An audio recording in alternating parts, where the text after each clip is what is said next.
ഇപ്പൊ നമ്മൾ നെക്സ്റ്റ് സെക്ഷനിൽ പഠിക്കാൻ പോകുന്നത് A5 സിമ്പിൾ എന്ന് പറഞ്ഞിട്ടുള്ളതാണ് അടുത്ത സെക്ഷനിൽ പഠിക്കാനുള്ളത്. അത് നമ്മളുടെ മൊഡ്യൂൾ 2 എൻഡാണ്. അത് കഴിഞ്ഞിട്ട് നമ്മൾ ഈ ഇന്നത്തെ ലൈവില് നമ്മുടെ മൊഡ്യൂൾ 3 സ്റ്റാർട്ട് ചെയ്യുകയും ചെയ്യുന്നുണ്ട്. പിന്നെ അത് പഠിക്കാൻ വേണ്ടിയിട്ടേ നമുക്ക് നിങ്ങളുടെ ഈ ഒരു സിലബസിന്റെ പ്രശ്നം എന്താണെന്ന് വെച്ചാൽ, നിങ്ങൾക്ക് പണ്ടായിരുന്നെങ്കിൽ കഴിഞ്ഞ മുമ്പത്തെ സിലബസ് ആദ്യത്തെ 7 ചാപ്റ്റർ നിങ്ങൾക്ക് പഠിക്കാനുണ്ടായിരുന്നു. അതൊറ്റ യൂണിറ്റ് ആയിട്ടായിരുന്നു. ഇപ്പൊ അതൊന്നും ഇല്ലാതെ നമ്മൾ സ്റ്റാർട്ട് ചെയ്യുക. പക്ഷെ ഇതിലെല്ലാം ആവശ്യമുണ്ട് താനും, അങ്ങനെയുള്ള ഒരു അവസ്ഥയാണ്. അപ്പൊ ഇവിടെ നമ്മുടെ A5 കാര്യം പറയുന്നതിന് മുമ്പ് അതിനകത്ത് പെർമ്യൂട്ടേഷൻ ഗ്രൂപ്പിന്റെ ചാപ്റ്റർ എന്ന് പറയുന്നത് ചാപ്റ്റർ 5 ആണ്. ഞാൻ നിങ്ങളോട് പറഞ്ഞിട്ടുണ്ടല്ലോ, നമ്മുടെ തേർഡ് ഞാൻ ക്ലാസ് ഇടുമ്പോൾ അത് ശ്രദ്ധിക്കാൻ പറഞ്ഞിട്ടുണ്ട്. അപ്പൊ അവർക്ക് ഇതേപോലെ 1 2 3 4 5 അതെല്ലാം വേണം അവർക്ക്. അപ്പൊ ഞാൻ അത് ഇടുമ്പോൾ നിങ്ങൾ അത് ശ്രദ്ധിക്കുക. ഇപ്പം ഇതിനാവശ്യമുള്ളത് മാത്രം ഇതിനകത്ത് ഉൾപ്പെടുത്തിയിട്ടുണ്ട്. Finding number of permutations of A particular structure. ഇപ്പൊ ഈ സ്ട്രക്ചർ ഉദ്ദേശിക്കുന്നത് എന്തല്ല, നമ്മളിപ്പോ A5 അല്ലെ S5 എന്ന് പറഞ്ഞാൽ എന്താണ്? പെർമ്യൂട്ടേഷൻസ് ഓൺ 5 ലെറ്റേഴ്സ് ആണ്. അതായത് 1 2 3 4 5. ഇത് 1 2 3 4 5 ഇതിനെ കണ്ടെയ്ൻ ചെയ്യുന്ന അതേ സെറ്റിലേക്കുള്ള ഫംഗ്ഷൻസ്. അപ്പൊ അത് എഴുതുന്നത് എങ്ങനെയാണെന്ന് നിങ്ങൾക്ക് അറിയാമല്ലോ. പെർമ്യൂട്ടേഷൻസ് എഴുതുന്ന രീതി ഒക്കെ അറിയാമല്ലോ. അപ്പൊ അതിന്റെ സ്ട്രക്ചർ ഈ പറഞ്ഞിരിക്കുന്നതിനെ നമുക്ക് സൈക്കിൾ ആയിട്ട് റെപ്രസെന്റ് ചെയ്യാൻ കഴിയും. അത് പഠിച്ചതായിരിക്കും, നിങ്ങൾ എന്തായാലും തെളിവുകൾ പഠിച്ചിട്ടുള്ളതായിരിക്കും. അത് ഇപ്പം ഞാൻ ഒരു പെർമ്യൂട്ടേഷൻ കിട്ടിക്കഴിഞ്ഞാൽ അതിനെ നമ്മൾ സൈക്ലിക് ഫോമിൽ റെപ്രസെന്റ് ചെയ്യും. സൈക്ലിക് ഫോമിൽ റെപ്രസെന്റ് ചെയ്യുമ്പോൾ ചിലതിനെ നമുക്ക് ഒരൊറ്റ സൈക്കിളായിട്ടായിരിക്കും റെപ്രസെന്റ് ചെയ്യാൻ പറ്റുന്നത്. അതായത് 1 2 3 4 5 ആ ഓർഡറിൽ നമ്മൾ ഏതിലേക്ക് മാപ്പ് ചെയ്തിരിക്കുന്നു ആ ഓർഡറിൽ നമ്മൾ എഴുതി വെക്കും. ചിലപ്പോൾ 1 2 3 4 5 ആയിരിക്കും, അല്ലെങ്കിൽ 3 4 3 4 2 അങ്ങനെ ആയിരിക്കും. അത് മാറി വരാം. ഏതിലേക്ക് മാപ്പ് ചെയ്തിരിക്കുന്നു എന്നതിനെ അനുസരിച്ച്. അപ്പൊ നമുക്ക് ഈ പറഞ്ഞ രീതിയിൽ നമ്മൾ സൈക്കിൾ എഴുതുമ്പോ 5 സൈക്കിൾ ആണെങ്കിൽ അതിന്റെ സ്ട്രക്ചർ എന്ന് പറഞ്ഞാൽ 5:1 ഒറ്റ സൈക്കിൾ. ആ പവർ എന്ന് പറഞ്ഞാൽ എത്ര എണ്ണം ഉണ്ടെന്ന 5 പോയിന്റ്സ് ഉള്ള ഒരു സൈക്കിളാണ് നമുക്കുള്ളതെങ്കിൽ അങ്ങനെ 5:1 എന്ന് എഴുതും. ഇപ്പൊ നമ്മുടെ കയ്യിലുള്ള സൈക്കിള് 1 2 3 4 പിന്നെ 5 ഒറ്റയ്ക്ക് അങ്ങനെയാണ്. 1 2 ഒരു സൈക്കിളിനകത്ത്, 3 4 മറ്റൊരു സൈക്കിളിനകത്ത്, 5 ഒറ്റയ്ക്ക് ഒരു സൈക്കിളിനകത്ത്. അങ്ങനെയാണെങ്കിൽ അതിന്റെ സ്ട്രക്ചർ എന്ന് പറഞ്ഞാൽ 2:1 into 2:1 into 1:1 എന്നാണ്. അപ്പൊ അതിൽ നമുക്ക് 2² into 1:1 എന്ന് എഴുതാൻ പറ്റും. ഈ വേറൊരു സൈക്കിൾ ഞാൻ പറയാം. ഈ പറഞ്ഞ ഇതെല്ലാം ഞാൻ S5-നകത്താണ് പറയുന്നത്. കാരണം നമുക്കിപ്പോ A5-നെ കുറിച്ചാണ് പഠിക്കേണ്ടത്. അതുകൊണ്ട് ഞാൻ കോൺസെൻട്രേറ്റ് ചെയ്യുന്നത് S5-ലേക്കാണ്. ഇനി 1 2 3 എന്റെ കയ്യിലുള്ള സൈക്കിൾ ഇങ്ങനെയാണ്. ഒന്ന് 1 2 3 അതൊരു സൈക്കിളിനകത്ത്, 4 5 മറ്റൊരു സൈക്കിളിനകത്ത്. അപ്പൊ ഇതിന്റെ സ്ട്രക്ചർ എങ്ങനെയായിരിക്കും വരുന്നത്? 3:1. അതായത് 3 സൈക്കിൾ ഒരെണ്ണം into 2:1. അതിന്റെ സ്ട്രക്ചർ. അപ്പൊ സ്ട്രക്ചർ എന്താണെന്ന് ക്ലിയർ ആയോ?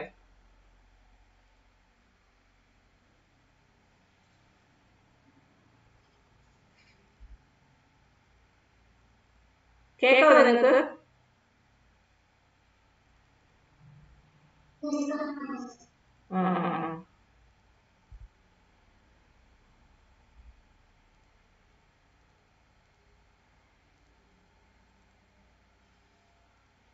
ഒരു സെക്കൻഡ് ഞാനൊന്ന് നോക്കിക്കോട്ടെ. നിങ്ങളുടെ മീറ്റിംഗ് എവിടെയായിരുന്നു? ക്ലിയർ ആയല്ലോ? ആർക്കും ഡൗട്ട് ഇല്ലല്ലോ? സ്ട്രക്ചർ പറയുന്നത് ക്ലിയർ ആയില്ലെങ്കിൽ ഇല്ലെന്ന് തന്നെ പറയണം. അല്ലെങ്കിൽ ഇതിനെ ബേസ് ചെയ്ത് ഞാൻ പറയാൻ പോകും.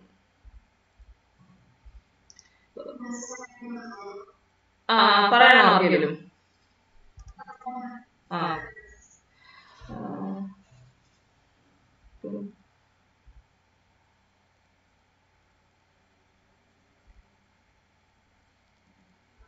ഇപ്പോഴേ നമ്മുടെ ഞാൻ S5-ന്റെ എലമെന്റ്സ് എന്ന് പറഞ്ഞ പെർമ്യൂട്ടേഷൻസ് ആണ്. പെർമ്യൂട്ടേഷൻസ് എല്ലാം എഴുതുന്ന അറിയാമല്ലോ. അപ്പൊ പെർമ്യൂട്ടേഷൻസിനെ നമ്മുടെ സാധാരണ പെർമ്യൂട്ടേഷൻ നൊട്ടേഷനിൽ എഴുതിയിട്ട് അതിനെ സൈക്കിൾ ആക്കാൻ എല്ലാവർക്കും അറിയാവോ? പ്രിൻസ് ആണ്, നമ്മൾ തേർഡ് പഠിക്കുന്നതാണ് ഈ സാധനങ്ങൾ. ഇപ്പം 1-നെ ഏതിലേക്ക് മാപ്പ് ചെയ്തിരിക്കുന്നു? അപ്പൊ നമ്മൾ 1 2 3 4 5 ഇത്രയെണ്ണം വെച്ചിട്ടുള്ള പെർമ്യൂട്ടേഷൻ ആണെങ്കിൽ എങ്ങനെയായിരിക്കും സൈക്കിൾ ഫോം ചെയ്യുക? ആദ്യം ഞാൻ 1 എഴുതും. ആദ്യത്തെ ഒരു സൈക്കിൾ ഞാൻ 1-ലാണ് തുടങ്ങുന്നത് വിചാരിക്കും. 1-ൽ തുടങ്ങുന്നത് ഞാൻ 1-ൽ തുടങ്ങുന്നു. 1-നെ ഏതിലേക്ക് മാപ്പ് ചെയ്തിരിക്കുന്നത് നോക്കും. അപ്പൊ 1 എഴുതിയിട്ട് അതിന് തൊട്ടപ്പുറത്ത് 1-നെ ഏതിലേക്ക് മാപ്പ് ചെയ്തിരിക്കുന്നു അതാണ് ഞാൻ എഴുതുന്നത്. അത് കഴിഞ്ഞിട്ട് ആ എലമെന്റ് പിന്നെ ഏതിലേക്ക് മാപ്പ് ചെയ്തിരിക്കുന്നു എന്ന് നോക്കുന്നു. അതാണ് അതിന് ശേഷം എഴുതാൻ പോകുന്നത്. അങ്ങനെ എഴുതി അവസാനം ഇപ്പൊ എനിക്ക് 1 2 3 കിട്ടി. 1 2ലേക്ക് മാപ്പ് ചെയ്യുന്നു, പിന്നെ അത് കഴിഞ്ഞിട്ട് 2 3ലേക്കാണ് മാപ്പ് ചെയ്യുന്നത്. ഓക്കെ, അത്രയും ചെയ്ത് കഴിഞ്ഞിട്ട് വീണ്ടും 3 1ലേക്ക് തന്നെ മാപ്പ് ചെയ്യുകയാണെങ്കിൽ നമ്മുടെ ആദ്യത്തെ ഒരു സൈക്കിൾ എന്ന് പറഞ്ഞാൽ 1 2 3 ആണ്. അടുത്ത നമ്മൾ വീണ്ടും നമ്മുടെ പെർമുട്ടേഷനകത്ത് നോക്കുമ്പോ 4 5ലേക്കും 5 4ലേക്കും മാപ്പ് ചെയ്തിരിക്കും. അപ്പൊ അതിനെ ഒരു സൈക്കിളായിട്ട് എഴുതും 4 5. നമ്മുടെ പെർമുട്ടേഷനെ ഞാൻ സൈക്കിൾ റെപ്രസെന്റേഷൻ എഴുതി കഴിഞ്ഞാൽ 2 സൈക്കിൾ അവിടെ കിട്ടും. ഒന്ന് 1 2 3 ഇൻറ്റു 4 5. അതായത് ഒരു 3 സൈക്കിളും ഉണ്ട്, ഒരു 2 സൈക്കിളും ഉണ്ട്. 3 സൈക്കിൾ ഞാൻ പറഞ്ഞത് 3 എലമെന്റ്സ് ഉള്ള സൈക്കിളാണ് 3 സൈക്കിൾ. അല്ലെങ്കിൽ അതിന്റെ ലെങ്ത് എന്ന് പറയും. നമ്മളിവിടെ ലെങ്ത് എന്നാണ് പറയുക. പെർമുട്ടേഷന്റെ ലെങ്ത് എത്ര പോയിന്റ്സ് ഉണ്ടോ അത്രയും അതാണ് അതിന്റെ ലെങ്ത് എന്ന് പറയുന്നത്. ഇപ്പൊ ഒരു 3 സൈക്കിൾ ഇൻറ്റു ഒരു 2 സൈക്കിൾ. ഇതേ ഇതാണ് ഇതിന്റെ സ്ട്രക്ചർ ഉദ്ദേശിക്കുന്നത്. അപ്പൊ വേറൊരു സൈക്കിൾ എന്ന് പറഞ്ഞാൽ എന്റെ കയ്യിലുള്ള ഒരു സൈക്കിള് 1 2ലേക്ക് 2 1ലേക്ക് മാപ്പ് ചെയ്തു. അപ്പൊ ഞാൻ ആദ്യം സൈക്കിൾ എഴുതുമ്പോൾ നമ്മള് ആദ്യം സൈക്കിൾ നൊട്ടേഷൻ എഴുതിയിട്ട് 1 2 മാത്രമേ എഴുതുള്ളൂ. പിന്നെ അടുത്തൊരു സൈക്കിൾ നൊട്ടേഷനകത്തില് 3 4ലേക്കും 4 3ലേക്കുമാണ് മാപ്പ് ചെയ്തിരിക്കുന്നതെങ്കിൽ അടുത്ത സൈക്കിൾ 3 4 എഴുതും. ഓക്കെ, അതൊന്ന് ബ്രാക്കറ്റ് ക്ലോസ് ചെയ്യും. പിന്നെ 5 5ലേക്ക് തന്നെ മാപ്പ് ചെയ്യുകയാണെങ്കിൽ അത് 5നെ ഒറ്റൊരു സൈക്കിളിനകത്ത് എഴുതും.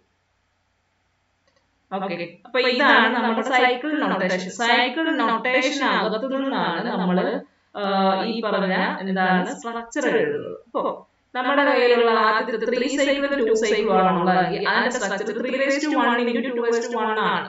ഈ പവർ എന്ന് പറഞ്ഞാൽ അങ്ങനത്തെ എത്ര സൈക്കിൾ ഉണ്ടോ, നമ്മുടെ ഒരെണ്ണം ആണെങ്കിൽ 3:1, 2 സൈക്കിൾ എത്ര ഉണ്ട്, ഒരെണ്ണം ആണെങ്കിൽ 2:1. ഇനി രണ്ടാമത് പറഞ്ഞില്ലേ 1 2 3 4 5.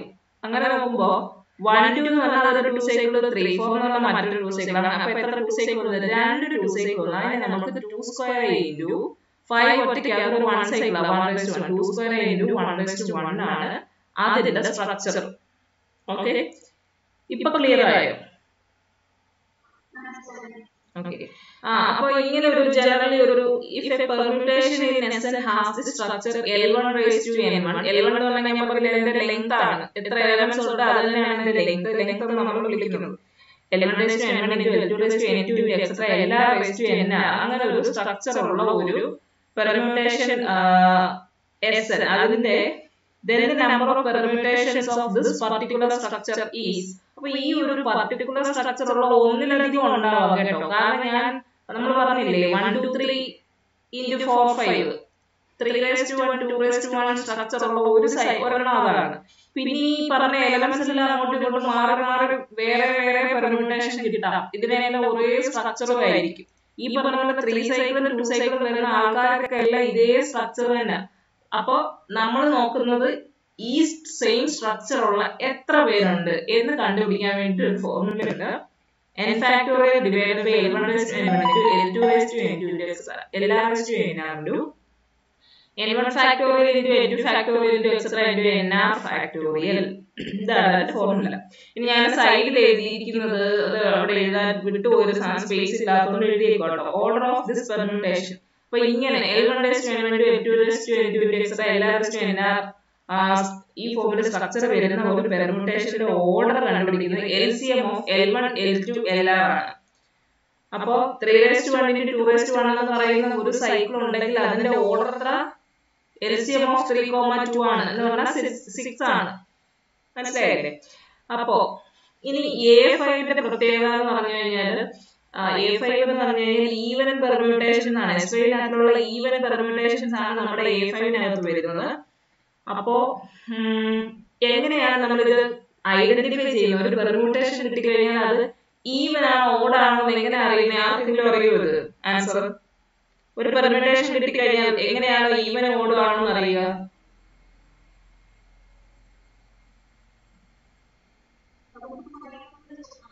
അതെ, അതിനകത്ത് നമ്മള് ട്രാൻസ്പോസിഷൻസ് ആയിട്ട് എഴുതുക അല്ലേ? ട്രാൻസ്പോസിഷൻസ് എന്ന് പറഞ്ഞാൽ എന്താണ്? സൈക്കിൾ ഓഫ് ലെങ്ത് 2 ആണ്. അപ്പൊ ഏതൊരു സൈക്കിൾ ഉണ്ടെങ്കിൽ നമുക്കൊരു n സൈക്കിൾ ഉണ്ടെങ്കിൽ അതിനെ നമുക്ക് ട്രാൻസ്പോസിഷൻസ് ആയിട്ട് n-1 ട്രാൻസ്പോസിഷൻസ് ആയിട്ട് എഴുതാൻ കഴിയും. അത് പഠിച്ചതായിരിക്കും. അതും എല്ലാം പഠിക്കുന്നതാണ്. നിങ്ങൾ പെർമുട്ടേഷൻസ് പഠിച്ചതല്ലേ? അപ്പോ നമുക്ക് ഒരു n സൈക്കിൾ ഉണ്ടെങ്കിൽ നമുക്ക് അതിനെ n-1 ട്രാൻസ്പോസിഷൻസ് ആയിട്ട് എഴുതുന്നതിനെ കുറിച്ചൊക്കെ നമ്മൾ പഠിക്കുന്നത്. ഇപ്പം അത് ഇങ്ങനെയായിരുന്നു നമ്മൾ പഠിച്ചത്. A1 A2 etc. an n elements ആണ്, ഒരു n സൈക്കിൾ ആണുള്ളത്. ഇതിനെ എങ്ങനെ ട്രാൻസ്പോസിഷൻസ് ആയിട്ട് എഴുതുന്നു ചോദിച്ചു കഴിഞ്ഞാൽ A1 A2 into A1 A3 into A1 A4 into etc. into A1 AN. മനസ്സിലായോ? ഓരോന്നും ഓരോ ട്രാൻസ്പോസിഷൻസ് ആണ്. A1 A2 ആദ്യത്തെ ഒരു 2 സൈക്കിൾ, അത് കഴിഞ്ഞിട്ട് ഇൻറ്റു A1 A3 അടുത്തൊരു 2 സൈക്കിൾ, അങ്ങനെ ഇൻറ്റു ചെയ്തിട്ട് A1 AN വരെ എഴുതും. ഇതാണ് നമ്മൾ ഒരു n സൈക്കിൾ ഉണ്ടെങ്കിൽ അതിന്റെ ട്രാൻസ്പോസിഷൻസ് ആയിട്ട് അതിനെ ഇങ്ങനെയാണ് നമ്മൾ റെപ്രസെന്റ് ചെയ്യുക. ഞാൻ ഈ പറയുന്ന സംഭവങ്ങൾ നിങ്ങൾ കൂടെ എന്തെങ്കിലും ഒരു റഫ് പേപ്പറിൽ എഴുതുവാണെങ്കിൽ നിങ്ങൾക്ക് ക്ലിയർ ആവും കുറച്ചും കൂടി. മനസ്സിലായോ? അപ്പോ എന്താ നമ്മൾ പറഞ്ഞത്? ട്രാൻസ്പോസിഷൻസിനെ കുറിച്ചാണ് പറഞ്ഞത്. അപ്പൊ എത്ര ട്രാൻസ്പോസിഷൻസ് ഉണ്ടോ അതിന്റെ എണ്ണം ഒന്നുകിൽ ഈവൻ അല്ലെങ്കിൽ ഓടേ വരത്തുള്ളൂ എന്നൊരു തിയറം തന്നെ നമ്മൾ പഠിക്കുന്നുണ്ട്. ഒരു പെർമ്യൂട്ടേഷനെ ഒന്നുകിൽ എപ്പോൾ പല രീതിയിൽ നമുക്ക് ട്രാൻസ്പോസിഷൻസ് ആയിട്ട് റെപ്രസെന്റ് ചെയ്യാം. ഇപ്പോ ഞാൻ മുമ്പേ പറഞ്ഞത് കൂടാതെ പല പല രീതിയിൽ റെപ്രസെന്റ് ചെയ്യാം. നമുക്ക് ട്രാൻസ്പോസിഷൻസ് റെപ്രസെന്റേഷൻ സെയിം സൈക്കിളിന് ഒന്നിലധികം റെപ്രസെന്റേഷൻസ് കണ്ടുപിടിക്കാം. എങ്ങനെയൊക്കെ കണ്ടുപിടിച്ചാലും എപ്പോഴും ഒന്നുകിൽ ഒരു പെർമ്യൂട്ടേഷൻ, ഒരു പർട്ടിക്കുലർ പെർമ്യൂട്ടേഷൻ എപ്പോഴും ഒന്നുകിൽ ഈവൻ ആയിരിക്കും. ഈവൻ കിട്ടുകയാണെങ്കിൽ എല്ലാ റെപ്രസെന്റേഷനകത്തിലും ഈവൻ നമ്പർ ഓഫ് ട്രാൻസ്പോസിഷൻസ് ആയിരിക്കും. അല്ലെങ്കിൽ എപ്പോഴും നമുക്ക് കിട്ടുന്ന ഓഡ് നമ്പർ ഓഫ് ട്രാൻസ്പോസിഷൻസ് ആയിരിക്കും. അങ്ങനെ ഒരു തിയറം തന്നെ നമ്മൾ പഠിക്കുന്നുണ്ട്. ഓക്കെ, അപ്പൊ അത് വെച്ചിട്ടാണ് നമ്മുടെ ഈവൻ ട്രാൻസ്പോസിഷൻ ഈവൻ സൈക്കിൾ ആണോ ഓഡ് സൈക്കിൾ ആണോ എന്ന് നമ്മൾ ഡിഫൈൻ ചെയ്യുന്നത്. അപ്പൊ ഈവൻ നമ്പർ ഓഫ് ട്രാൻസ്പോസിഷൻസ് ആണ് ഉള്ളതെങ്കിൽ നമ്മളതിനെ ഈവൻ പെർമ്യൂട്ടേഷൻ എന്നും, ഓഡ് നമ്പർ ഓഫ് ട്രാൻസ്പോസിഷൻസ് ആണ് ഉള്ളതെങ്കിൽ നമ്മൾ അതിനെ ഓഡ് പെർമ്യൂട്ടേഷൻ എന്ന് വിളിക്കും. ഇപ്പൊ എനിവേ ഞാൻ ഒരു മെത്തേഡ് നമുക്ക് കാണുമ്പോൾ മനസ്സിലാവാനേ, ഇപ്പൊ n എണ്ണം ആണ് ഉള്ളതെന്ന് വിചാരിക്കും. n എണ്ണം ഉള്ളതെങ്കിൽ n സൈക്കിളിനെ നമുക്ക് n-1 ട്രാൻസ്പോസിഷൻസ് ആയിട്ട് എഴുതാൻ പറ്റുമെന്ന് പറഞ്ഞു. അപ്പൊ n എന്ന് പറയുന്നത് ഒരു ഓഡ് നമ്പർ ആണെങ്കിൽ n-1 ഈവൻ ആയിരിക്കും. ആ രീതി വെച്ചിട്ട് നമുക്ക് ഇതിനെ ഓഡ് ആണോ ഈവൻ ആണോ എന്ന് ഐഡന്റിഫൈ ചെയ്യാൻ സാധിക്കും.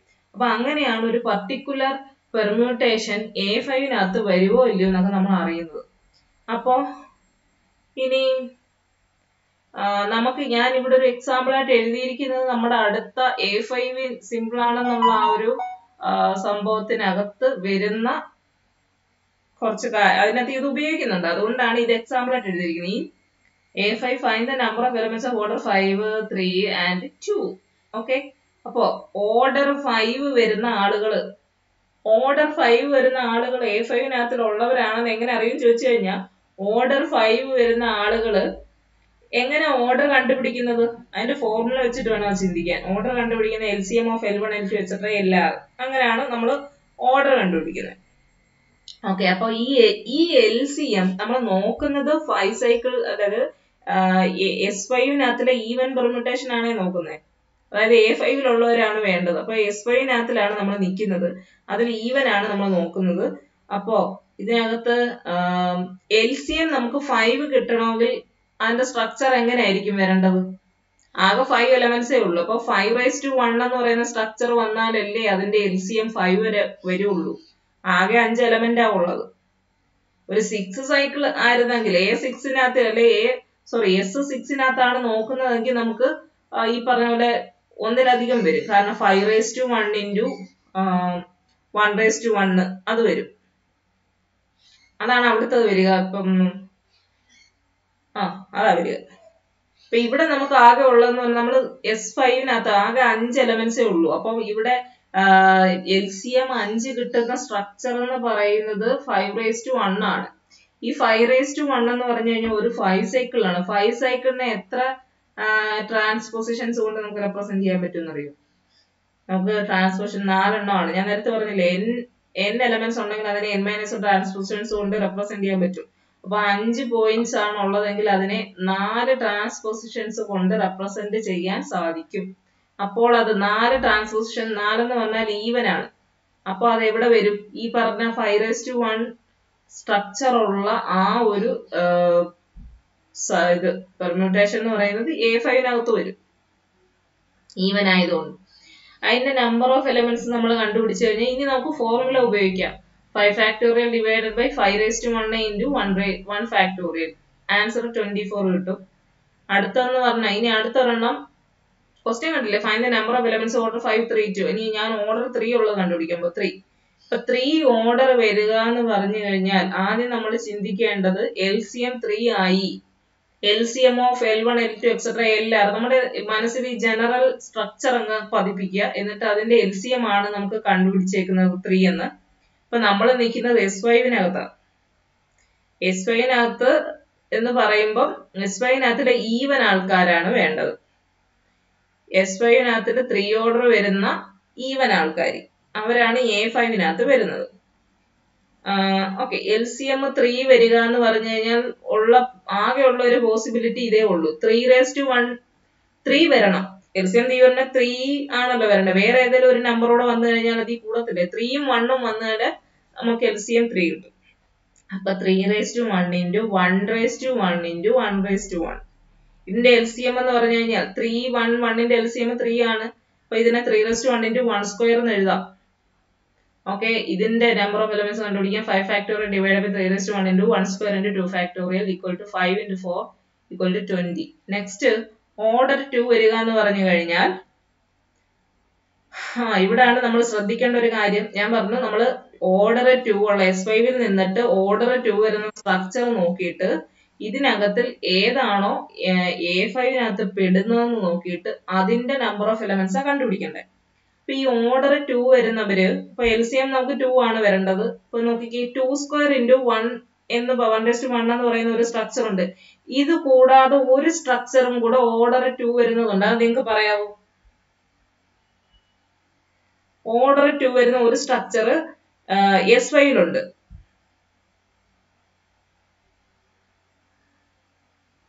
LCM 2 വരുന്നതെന്ന് പറയൂ.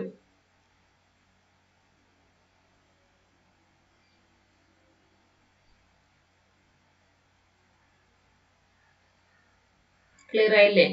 ഇവിടെ നമുക്ക് 5 പോയിന്റ്സ് ആണ് ഉള്ളത്. ആകെ 5 എലമെന്റ്സ് ആണ് ഉള്ളത്. അപ്പൊ 5⁻1 എന്ന് എഴുതി കഴിഞ്ഞാൽ അതിനകത്ത് ഇനി വേറെ എലമെന്റ്സ് ഒന്നും വരുന്നില്ലല്ലോ. 5 സൈക്കിൾ ആയി. 5 സൈക്കിൾ എന്ന് പറഞ്ഞു കഴിഞ്ഞാൽ അതിന് 4 ട്രാൻസ്പോസിഷൻസ് ഉണ്ട്. അപ്പൊ അത് ഈ A5-നകത്ത് വരുന്ന ഒരു സ്ട്രക്ചർ ആണ്. പിന്നെ വരുന്ന 3⁻1 ഇൻറ്റു 1⁻1 ഇൻറ്റു 1⁻1. 3⁻1 ഇൻറ്റു 1² എന്ന് പറയുന്നത് ഇപ്പൊ നോക്കിക്കേ, ആകെ എത്ര എണ്ണം ഉണ്ട്? 5 എണ്ണം വരണം എപ്പോഴും. 3ഉം 1ഉം 1ഉം 5 എണ്ണം ആയില്ലേ ആകം. അപ്പോ 3⁻1 ഇൻറ്റു 1². പിന്നെ വരുന്ന ഒരു സ്ട്രക്ചർ നോക്കൂ, 2 LCM വരുന്നത് 2² ഇൻറ്റു 1⁻1. 2² എന്ന് പറഞ്ഞാൽ ഒരു 2 സൈക്കിള്, മറ്റൊരു 2 സൈക്കിള്, പിന്നെ ഒരു 1 സൈക്കിൾ. അപ്പൊ ആകെ 5 എണ്ണം ആയില്ലേ. 5 എലമെന്റ്സ് ഇതിനകത്ത് എല്ലാത്തിൽ കൂടെ വരുമല്ലോ. പിന്നെ ഒരു സ്ട്രക്ചറും കൂടെ LCM 2 വരുന്നതുകൊണ്ട് ഒരെണ്ണം ആരെങ്കിലും ഒന്ന് പറഞ്ഞിരുന്നെങ്കിൽ.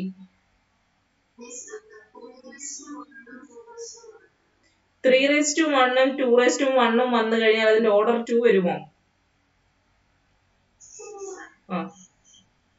അപ്പൊ ഓർഡർ 2 വരണമെങ്കിൽ അതിനകത്ത് മൊത്തം 2ഉം 1ഉം വരാൻ പാടുള്ളൂ. എന്നാലേ LCM നമുക്ക് 2 കിട്ടത്തുള്ളൂ. അപ്പൊ 2 യെസ് അതാരാ പറഞ്ഞേ? ഓക്കെ, അപ്പോ 2⁻1ഉം 1³ നമുക്ക് 2 LCM വരുന്ന ഒരു സ്ട്രക്ചർ. പക്ഷെ അത് എന്തുകൊണ്ട് ഇവിടെ എഴുതിയിട്ടില്ല എന്നും കൂടെ പറയാമോ ആർക്കെങ്കിലും?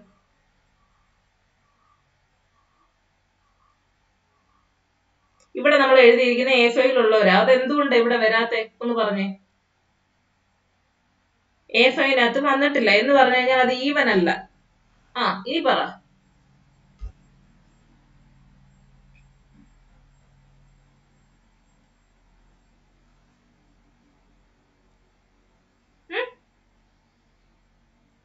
എത്ര ട്രാൻസ്പോസിഷൻസ് ഉണ്ട്? 2⁻1 ഇൻറ്റു 1³ എത്ര ട്രാൻസ്പോസിഷൻസ് ഉണ്ട്?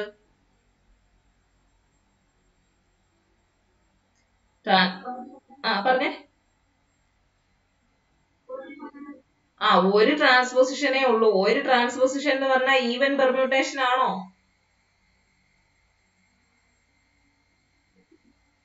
ഈവൻ നമ്പർ ഓഫ് ട്രാൻസ്പോസിഷൻസ് അല്ലേ വരണ്ടേ ഈവൻ പെർമ്യൂട്ടേഷൻ ആവാന്?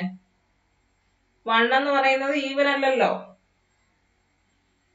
2⁻1 into 1 ക്യൂബിനകത്ത് 2⁻1 ഒറ്റ ഒരു 2 സൈക്കിളേ ഉള്ളൂ. ബാക്കി മൂന്നും 1 സൈക്കിൾസ് ആണ്. 1 സൈക്കിൾസ് നമ്മൾ കൺസിഡർ ചെയ്യുന്നില്ല. 2 സൈക്കിൾസിന്റെ എണ്ണമാണ് നമ്മൾ നോക്കുന്നത്. അപ്പൊ ഈ എല്ലാത്തിനെയും 2 സൈക്കിൾ ആകും. ഒരു 3 സൈക്കിൾ ഉണ്ടെങ്കിൽ അതിനെ സ്പ്ലിറ്റ് ചെയ്തിട്ട് 2 സൈക്കിൾ ആകും.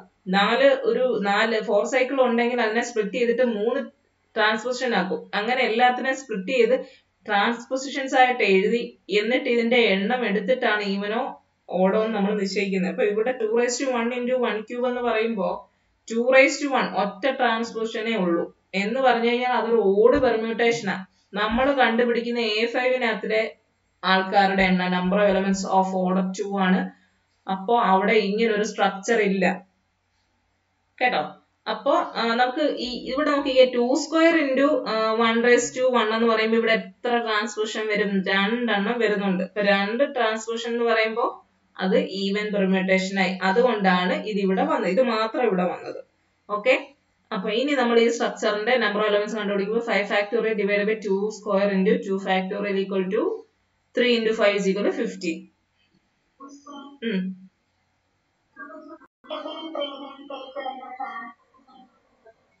അവിടെ ഈ ഇത് വരുന്നത് ആ ഒരെണ്ണേ ഉള്ളായിരുന്നു. ഇവിടെ 2 സ്ട്രക്ചർ വന്നു. മനസ്സിലായോ? 2 ഓർഡർ വരുന്ന 2 സ്ട്രക്ചർ നമുക്ക് കണ്ടുപിടിക്കാമായിരുന്നു ഇവിടെ. അവിടെ 5 സൈക്കിള് 5 ഓർഡർ വരുന്ന ആകെ 5 സൈക്കിൾ മാത്രമല്ലേ ഉള്ളൂ. 5 LCM വരുന്നത് ഒറ്റ 5 സൈക്കിള് മാത്രമേ ഉള്ളൂ.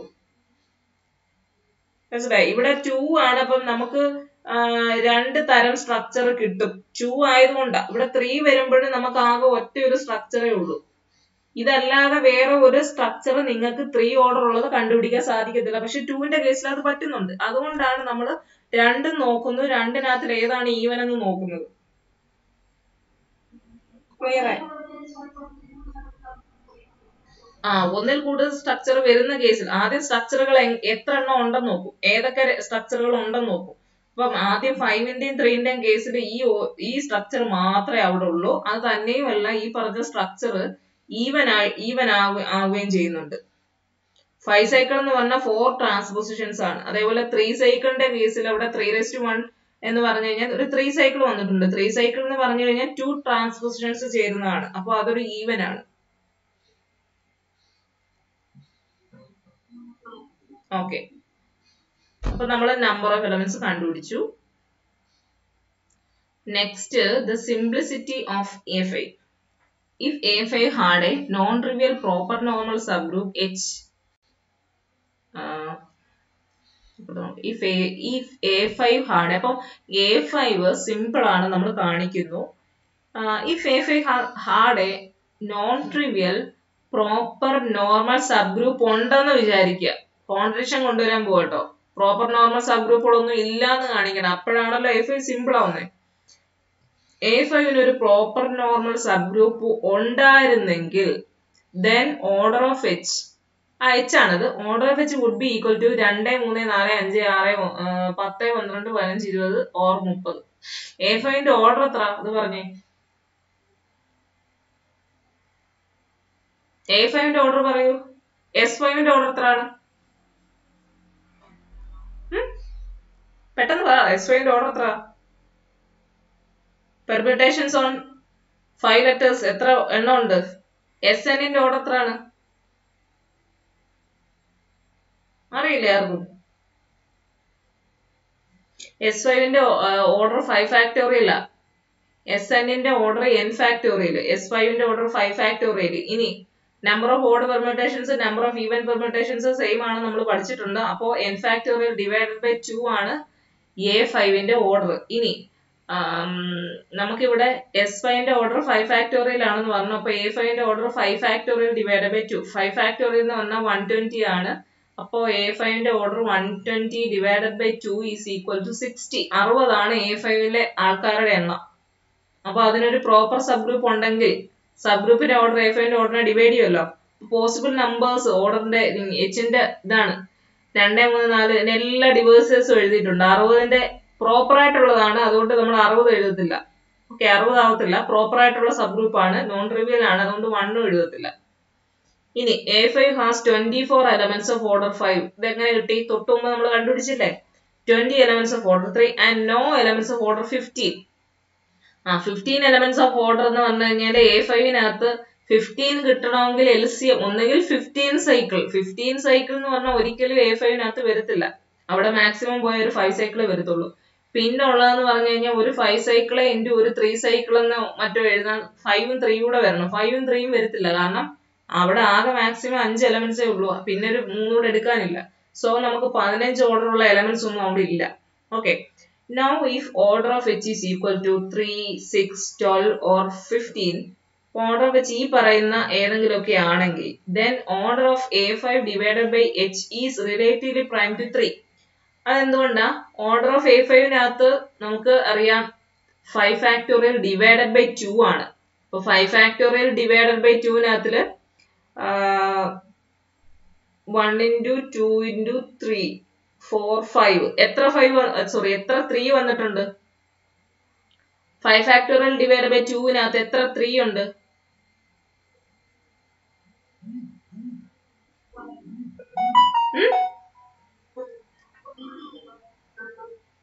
അല്ല, ഞാൻ ചോദിച്ചു 5 ഫാക്ടോറിയൽ ഡിവൈഡ് ബൈ 2 എന്ന് പറയുന്നതിനകത്ത് എത്ര നമ്പർ ഓഫ് എലമെന്റ്സ് ഒന്നും അല്ല ചോദിച്ചത്. എഴുതുന്ന ഒരു കമ്പ്യൂട്ടേഷനകത്ത് 3 എത്ര പ്രാവശ്യം നമ്മൾ മൾട്ടിപ്ലൈ ചെയ്യുന്നുണ്ട്? 5 ഫാക്ടോറിയൽ ഡിവൈഡ് ബൈ 2-നകത്ത് 3യുടെ എത്ര ഫാക്ടേഴ്സ് ഉണ്ടെന്നാ ചോദിച്ചത്? ഒരു പ്രാവശ്യമല്ലേ വരുന്നുള്ളൂ 3. 5 factorial divide by 2 1 into 2 into 3 into 4 into 5 whole divided by 2. അതിനകത്ത് ആകെ ഒരു 3 അല്ലേ വരുന്നുള്ളൂ ഉള്ളൂ. അപ്പൊ നമ്മുടെ ഓർഡർ ഓഫ് H എന്ന് പറഞ്ഞാൽ ഈ പറഞ്ഞ പോലെ 3, 6, 12, 15 ഇതിനകത്തെല്ലാം 3 ഉണ്ട്. 6-നകത്ത് 3 ഉണ്ട്, 12-നകത്ത് 3 ഉണ്ട്, 15-നകത്തും 3 ഉണ്ട്. ഉദ്ദേശിച്ചത് ഫാക്ടർ ആണെന്നാണ്. അപ്പൊ നമ്മൾ order of A5 by H കണ്ടുപിടിച്ചു കഴിഞ്ഞാൽ order of A5 divide by order of H എന്നായിരിക്കും.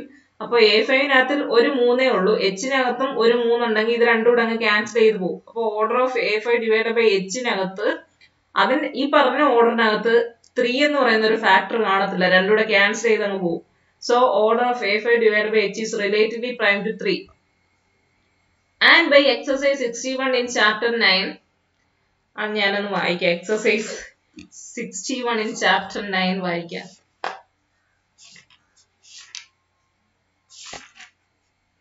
Let H be a normal subgroup of a finite group G and let X belongs to G. ഇപ്പൊ എന്താണ് H എന്ന് പറഞ്ഞ ഒരു normal sub group ആണ്. അപ്പൊ നമ്മൾ ഇവിടെ എടുത്തിരിക്കുന്ന നോർമൽ സബ് ഗ്രൂപ്പ് തന്നെയാണ് of A finite group G and let X belongs to G. If GCD of order of X order of G by H is equal to 1, then X belongs to H. അപ്പൊ ഇവിടെ order of A5 by H എന്ന് പറയുന്നത് relatively prime to 3 ആണെങ്കിൽ ഈ പറഞ്ഞ exercise വെച്ചിട്ട് 3 order ഉള്ളവരെല്ലാം ഇതിനകത്ത് വരും. മനസ്സിലായോ? ആ എക്സസൈസ് നിങ്ങൾ പിന്നീട് റെഫർ ചെയ്താൽ മതി. Order of A5 by H നമ്മൾ കണ്ടുപിടിക്കുമ്പോൾ അത് റിലേറ്റീവ്ലി പ്രൈം ടു 3 ആണെന്ന് ഉള്ളത് ഞാൻ എക്സ്പ്ലെയിൻ ചെയ്തു. അങ്ങനെയാണെങ്കിൽ 3 ഓർഡർ വരുന്ന എലമെന്റ്സ് എല്ലാം H-നകത്ത് വരും. H would have to contain all 20 elements of order 3. ഇനി order of H is equal to 5, 10, 20 ഒക്കെ ആണെങ്കിൽ ഇതെല്ലാം 5ന്റെ മൾട്ടിപ്പിൾസ് ആണല്ലോ. ഓർഡർ ഓഫ് A5-നകത്തിൽ എത്ര 5 വരുന്നുണ്ട്? 5 എത്ര പ്രാവശ്യം വരുന്നുണ്ട്? ഓർഡർ ഓഫ് A5 നമ്മൾ കണ്ടുപിടിക്കുമ്പോ ഒരു പ്രാവശ്യം, ഒറ്റ ഒരു പ്രാവശ്യം A5-നകത്ത് വരുന്നുള്ളൂ. ഇനി H-ന്റെ ഓർഡർ ഈ പറഞ്ഞ 5, 10, 20 ഇതിൽ ഏതെങ്കിലും ഒക്കെ ആണെങ്കിൽ order of A5 divide by H എന്ന് പറഞ്ഞു കഴിഞ്ഞാൽ നമുക്ക് അതിനകത്ത് ഈ താഴത്തെ ഇതിന്റെ ഓർഡർ മേളത്തെ ഓർഡറൂടെ ഡിവൈഡ് ചെയ്യുമ്പോഴാണല്ലോ ഇത് നമുക്ക് കിട്ടുന്നത്. അപ്പൊ ഈ 5ഉം 5 കൂടെ ക്യാൻസൽ ചെയ്ത് പോകും. അപ്പൊ ഇത് വീണ്ടും റിലേറ്റീവ്ലി പ്രൈം ടു 5 ആവും. അപ്പൊ 5 ഓർഡർ ഉള്ള ഒരു എലമെന്റ് ഉണ്ടെങ്കിൽ ആ എലമെന്റ് എവിടെ വരും? H-നകത്ത് വരും എന്നാണ് ആ എക്സസൈസ് പറയുന്നത്. Is relatively prime to 5 and therefore H would have to contain 24 elements of order 5. നമ്മൾ കണ്ടുപിടിച്ച എത്ര elements of order 5 ഉണ്ടെന്ന് തൊട്ട് മുമ്പ് കണ്ടുപിടിച്ചായിരുന്നു. ഇനി order of H is equal to 30 വന്നു കഴിഞ്ഞാൽ then order of A5 by H is relatively prime to both 3 and 5. കാരണം A5ന്റെ ഓർഡറിനകത്തില് 3ഉം 5ഉം ഓരോ പ്രാവശ്യമേ വന്നിട്ടുള്ളൂ. Hന്റെ ഓർഡർ 30 വന്നു കഴിഞ്ഞാൽ 30നകത്ത് 3ഉം അടങ്ങിയിട്ടുണ്ട് 5ഉം അടങ്ങിയിട്ടുണ്ട്. ഇത് രണ്ടും നമ്മളെ മുകളിലത്തെ ക്യാൻസൽ ചെയ്ത് പോയി കഴിഞ്ഞാൽ പിന്നെ order of A5 by H is relatively prime to both 3 and 5 എന്ന് വരും. So H would have to contain all the elements of orders 3 and 5. അത് പോസിബിൾ ആണോ? ഈ പറഞ്ഞ പോലെ 20 elements of order 3 contain ചെയ്യുക, 24 elements of order 5 contain ചെയ്യുക, 3ഉം 5 order ഉള്ള ആളുകളെ എല്ലാം കണ്ടെയ്ൻ ചെയ്യുക എന്ന് പറയുന്നത് Hനെ സംബന്ധിച്ചിടത്തോളം പോസിബിൾ ആണോ?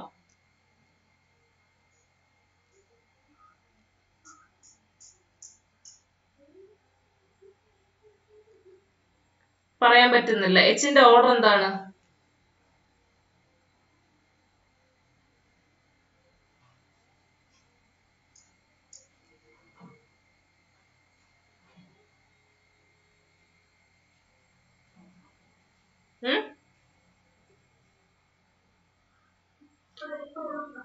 നമ്മൾ ആദ്യമേ പറഞ്ഞില്ലേ, നമ്മൾ ആദ്യം പറഞ്ഞെടുത്ത് order of H is equal to 3, 6, 12, 15 വരുമ്പോ നമുക്ക് കിട്ടിയത് H would have to contain all 20 elements of order 3 എന്നാ. ഈ പറഞ്ഞ 3 ഓർഡറും 6 ഓർഡറും 12 ഓർഡറും 15 ഓർഡറും ഒക്കെ ഉള്ള Hന് 20 elementsനെ കണ്ടെയ്ൻ ചെയ്യാൻ പറ്റത്തില്ലല്ലോ.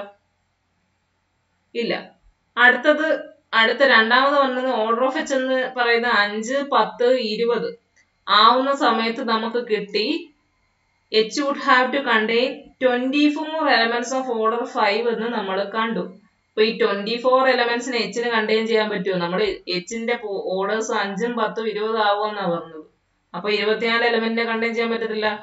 പിന്നെ order of H is equal to 30 ആവുമ്പം നമ്മളോട് പറഞ്ഞത് 3ഉം 5ഉം നമുക്ക് കിട്ടിയത് 3ഉം 5ഉം ഓർഡർ ഉള്ളവരെല്ലാം ഇതിനകത്ത് വരുമെന്നാ.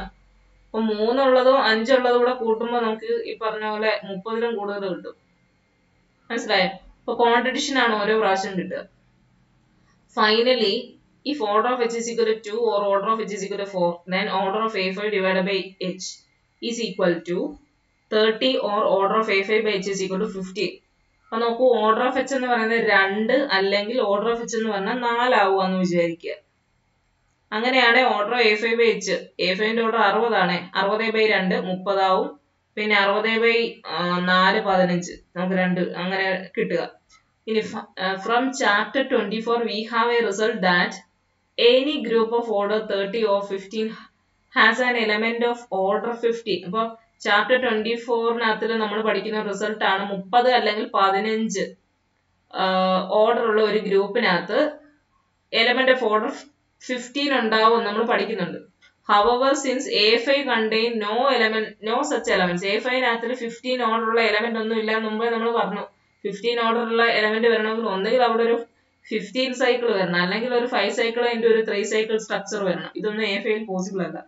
അതുകൊണ്ട് A5നകത്ത് അങ്ങനെ ഒരു എലമെന്റ് ഉണ്ടാവത്തില്ല. അതേപോലെ തന്നെ A5 by Hനകത്ത് അതിന്റെ പിന്നെ A5 by Hനകത്തിലും ഉണ്ടാവത്തില്ല. അപ്പൊ ഈ ഓരോ പ്രാവശ്യം നോക്കിയപ്പോഴും ഈ പറഞ്ഞ Hന്റെ എല്ലാ പോസിബിൾ ഓർഡറുകളും നമ്മൾ എടുത്തു നോക്കുമ്പോൾ ഓരോ പ്രാവശ്യം നമുക്ക് കോൺട്രഡിക്ഷൻസ് ആണ് കിട്ടുന്നത്. അപ്പൊ A5 എന്താ ആവണം? സിമ്പിൾ ആവണം. This proves that A5 is simple. അപ്പൊ ഈ പറഞ്ഞതിനകത്ത് എന്തെങ്കിലും ഡൗട്ട് ഉണ്ടോ?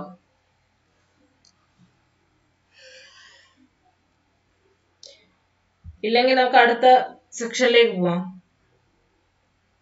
അപ്പൊ ഞാൻ ഈ പറഞ്ഞത് നിങ്ങൾ ഒന്ന് വർക്ക് ചെയ്താലേ ഇത് ക്ലിയർ ആവത്തുള്ളൂ. അതായത് പെർമ്യൂട്ടേഷന്റെ ചാപ്റ്റർ റെഫർ ചെയ്യണം. പിന്നെ അതിനകത്തില് ബേസിക്സ് റെഫർ ചെയ്യുക. തൽക്കാലം റെഫർ ചെയ്തിട്ട് ഇപ്പൊ ഞാൻ 5 സൈക്കിൾ എന്ന ട്രാൻസ്പോസിഷൻ എന്നൊക്കെ പറയുമ്പോൾ നിങ്ങൾക്ക് മനസ്സിലാകുന്നില്ലെങ്കിൽ നിങ്ങളത് റെഫർ ചെയ്തിട്ടേ ഇരിക്കാവുള്ളേ. ഇല്ലെങ്കിൽ നിങ്ങൾക്ക് മുന്നോട്ട് പോകാൻ പറ്റത്തില്ല. നമ്മൾ PG സ്റ്റുഡൻസ് ആണ്. This proves that A5 is single. Okay, next അടുത്ത മൊഡ്യൂൾ 3 എന്ന് പറയുന്നത് ചാപ്റ്റർ 20ഉം 21ഉം ആണ് മൊഡ്യൂൾ 3 വരുന്നത്. ഇപ്പൊ എക്സ്റ്റൻഷൻ ഫീൽഡ്സ് ആണ് നമ്മുടെ ചാപ്റ്റർ 20. ഡെഫിനിഷൻ നോക്കാം. Extension field. A field capital E is an extension field of a field F if F subset of E and the operations of F are those of E restricted to F.